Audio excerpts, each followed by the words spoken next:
자, 오늘 본문은 어제에 이어 창세기 30장 28절에서 43절까지 28절에서 43절 좀 깁니다. 자, 또 이르되 내 품삯을 정하라. 내가 그것을 주리라. 야곱이 그에게 이르되 내가 어떻게 외삼촌을 섬겼는지 어떻게 외삼촌의 가축을 쳤는지 외삼촌이 아시나이다. 내가 오기 전에는 외삼촌의 소유가 적더니 번성하여 때를 이루었으니 내 발이 이르는 곳마다 여호와께서 외삼촌에게 복을 주셨나이다. 그러나 나는 언제나 내 집을 세우리이까.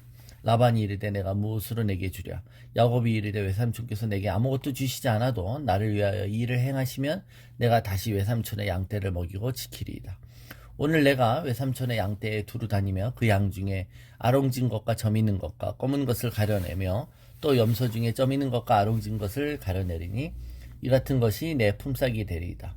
후일에 외삼촌께서 오셔서 내 품삯을 조사하실 때 나의 의의가 내 대답이 되리이다.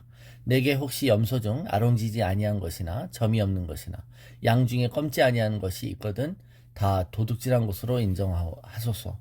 라반이 이르되 내가 네 말대로 하리라 하고 그날에 그가 순염소 중 얼룩무늬 있는 것과 점 있는 것을 가리고 암염소 중 흰 바탕에 아롱진 것과 점 있는 것을 가리고 양 중에 검은 것들을 가려 자기 아들들의 손에 맡기고 자기와 야곱의 사이를 사흘길이 뜨게 하였고 야곱은 라반의 남은 양떼를 치니라.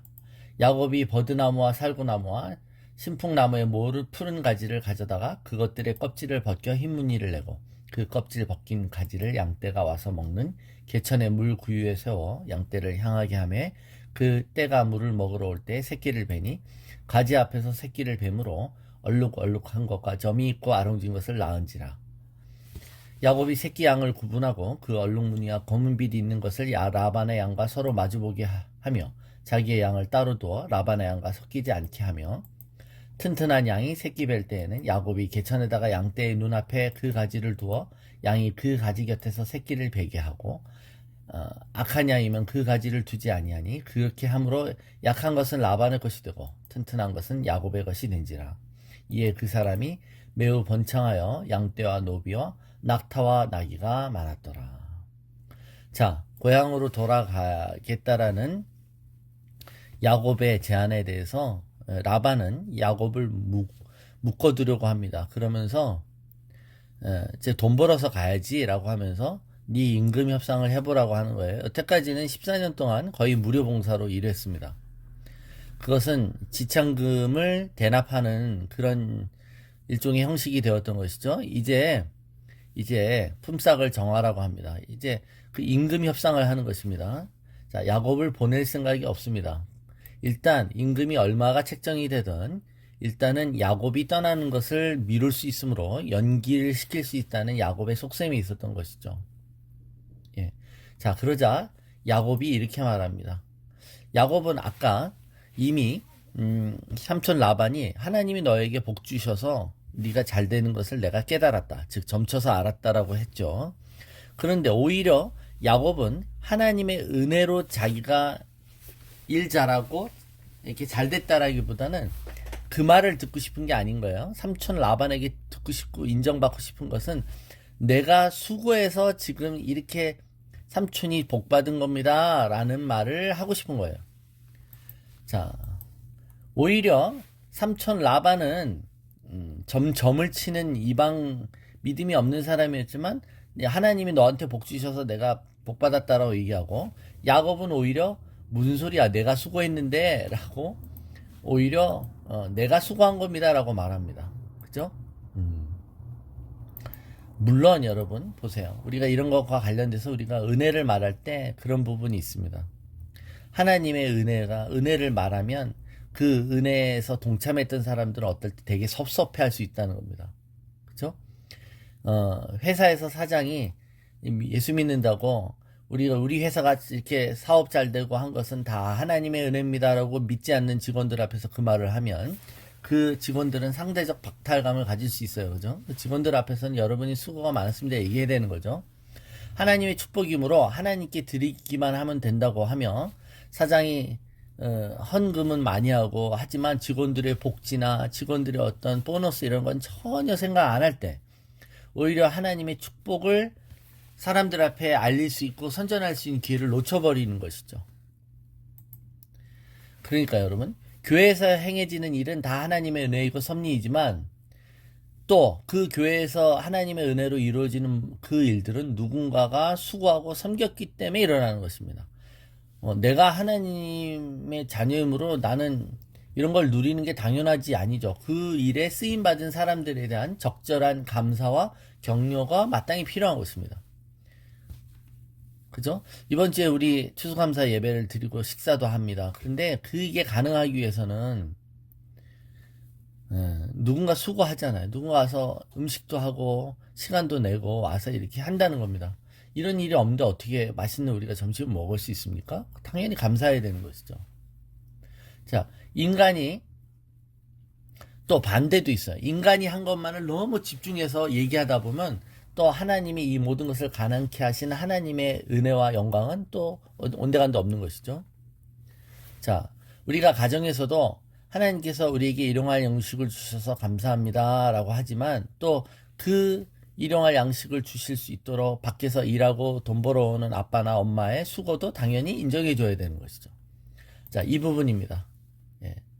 야곱은 아내들을 얻는 대가로 삼촌을 위해서 일했지만 자신이 열심히 일했으니 은근히 삼촌이 자신의 공로를 인정해 주기를 바랬던 겁니다. 그래서 그걸 얘기하는 거예요. 자, 14년간 이렇게 애써서 일했다면 삼촌이 자신의 재산을 좀 띄워주고 그러면 이거 갖고 네 고향으로 돌아가라 이렇게 말할 줄 알았는데 그죠? 그 말은 절대 안 하는 겁니다. 그건 퉁치는 거예요, 그냥. 자, 라반은 입으로 너를 통해 내가 복을 받았다고 말은 하지만 야곱에게 대해서 전혀 배려할 마음이 없는 냉정한 사람입니다. 여태까지 일한 거는 없는 거예요. 이제 앞으로 임금 협상을 하자는 겁니다. 앞으로. 그러니까 이전에 있는 노동은 이미 끝난 거고 앞으로 네가 어떤 노동을 제공했을 때 내가 거기에 대해서 어떤 품삯을 주겠는가를 얘기하자는 겁니다. 자, 야곱이 말했어요. 내가 14년간 이렇게 일했는데 나는 삼촌을 위해서 열심히 일했는데 언제 나는 내 집을 세웁니까? 이 말입니다. 나는 언제 돈 모아요? 라고 주장하는 것입니다. 자, 그러면서 이제 임금을 확실히 하자는 거죠. 계약 조건을 뭐 어설프게 하지 말고 이제 확실히 노동계약을 하자는 겁니다. 그러면서 야곱도 이제 그 계약을 받아들이면서 남기로 합니다. 이제는 삼촌 라반과 조카 야곱은 친척의 관계로기보단 철저하게 줄 것은 주고 받을 것은 받는 계약 관계로 들어갑니다. 자, 임금 조건을 그러면서 먼저 제시하죠. 야곱이. 그러면서 양과 양과 염소 중에 아롱지고 점친 거, 그러니까 얼룩진 것은 자기 거고 얼룩지지 않은 것은 깨끗한 것은 삼촌 거라는 겁니다. 그죠? 원래 그 당시에 임금 협상의 그 평균 기준은 태어나는 양입니다. 양을 쳤을 때 태어나는 양의 20%, 5분의 1 정도를 가져갔습니다. 예. 그런데 주인이 너가 5분의 1 이상 가져갔네 라고 우기면 양치기는 그냥 뺏기는 겁니다. 그러니까 실제로 우리가 소작농이 그 소작의 몇 프로를 가져갔으면 뭐 3분의 1 가져간다 할 때 내가 3분의 1 더 가져갔네 이러면 그 땅 주인이 가져가 버릴 수 있는 것처럼 여기도 5분의 1 이상을 하면 그러니까 여기서 착취가 일어나는 거예요. 실제로 계산하는 방법에 따라. 근데 이제 앞으로입니다. 지금 있는 게 아니라 앞으로 태어나는 것 중에 양과 염소들 중 점과 얼룩이 있는 것은 야곱의 것으로 삼겠다는 겁니다. 자, 이 임금의 협상은 변동 임금제죠. 고정 월급제가 아니라 가변성이 있는 성과급제라고 할 수 있습니다. 근데 별로 확률이 없는 것을 제한하는 거예요.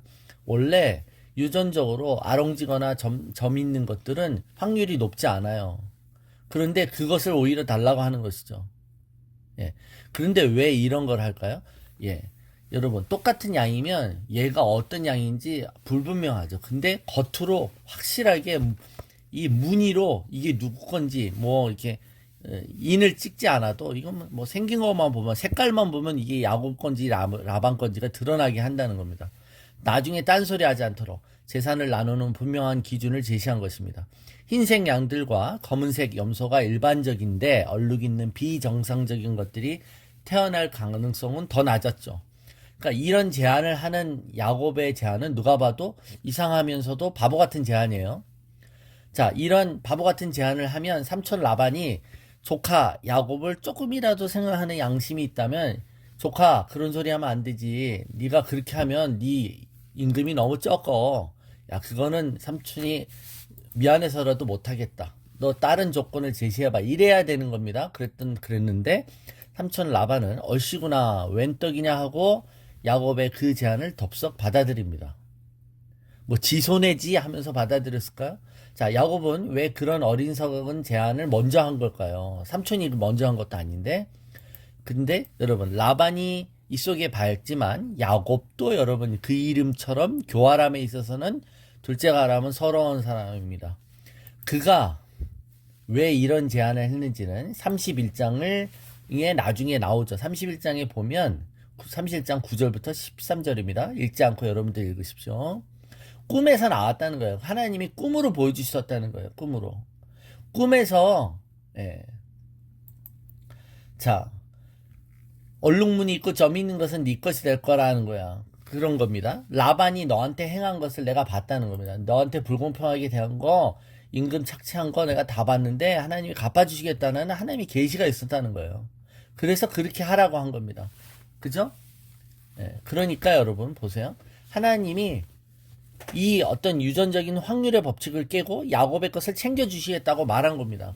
그런데 이 계시가 끝나고 나서 35절부터 36절을 보면, 자, 이 일을 대처하는 라반의 방법은 현재 있는 양들 중에 점 있고 이 얼룩무늬 있는 것은 싹 골라갖고 아들들한테 줘서 멀리 가져갑니다. 그러면 유전적으로 섞일 수가 없겠죠, 그죠? 예. 그러니까 기존 지금 있는 것 중에 점 있고 얼룩진 것은 야곱한테 주고 시작할 수도 있잖아요. 그런데 라반은 지금 있는 것도 속간에서 싹 빼버리는 거예요. 얼마나 참 지독한지 알 수 있습니다. 이 문에 관해서는 정말 무서울 정도로 냉정한 사람이 라반입니다. 그런데 여기에 야곱이 한 수 더 뜨죠. 예, 그에게는 뛰는 놈이 남는 놈 있다고 하나님이 돕고 계신 거예요. 야곱이 근데 이상한 짓을 합니다. 오늘 본문에 보면 나무들 가지를 껍질을 벗겨 흰색이 드러나게 하고 그것들을 짐승들이 물을 먹는 장소에 세워둡니다. 얼룩무늬가 있는 나뭇가지들을 보며 교미하면 새끼들 또한 얼룩무늬가 있는 것이 태어날 거라고 여긴 거예요. 자, 이게 과학적인 근거가 있을까요?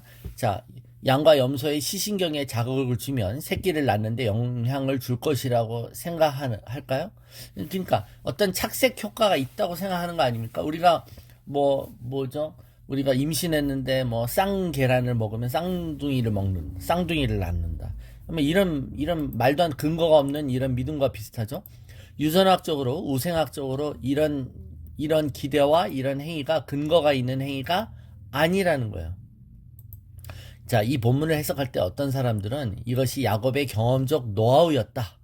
환경이 사람을 지배하는 어떤 방법을 하나님이 가르쳐 주신 지식이라고 생각하는 경우가 있습니다. 그런데 여러분, 그렇지 않습니다, 여러분. 이것은 일종의 감흥 마술입니다. 이건 좀 주술적인 거예요. 매니플레이션입니다. 어머니가 입는 옷 색깔이 아이의 성별을 결정짓는다라는 미신과 거의 흡사합니다. 환경을 어떻게 하느냐에 따라 동물과 식물의 생산성에 영향을 미친다는 것이 물론 밝혀지기도 하고 어느 정도 연관성이 있을 수 있어요. 양계장의 발길을 밝게 하면 닭이 알을 더 많이 낳는다고도 합니다. 그죠?